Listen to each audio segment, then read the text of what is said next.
Taman kanak-kanak di salah satu sekolah di Kabupaten Aceh Jaya melakukan pembelajaran tatap muka dengan menerapkan protokol kesehatan secara ketat. Hal ini dilakukan sesuai prosedur untuk mengantisipasi penularan COVID-19.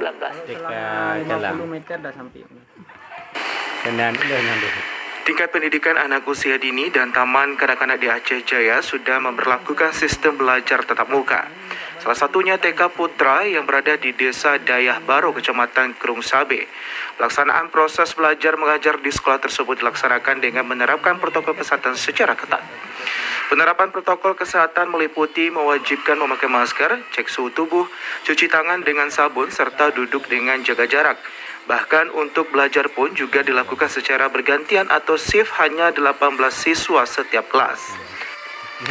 Selain itu, siswa diharuskan membawa makanan sendiri, mengatur agar mereka tidak berkerumun termasuk di dalam kelas. Sekolah TK Putra ini biasanya anak-anak menerapkan shift. Misalnya hari ini shift pertama 18 orang, shift kedua untuk hari besok pakai shift kedua juga 18 orang. Terus kita juga mematuhi protokol kesehatan seperti menggunakan masker, mencuci tangan, cek suhu, dan penerapan jaga jarak. Para dewan guru juga selalu mengingatkan para wali murid untuk selalu mengedukasi kepada anaknya dengan memakai masker saat bersekolah.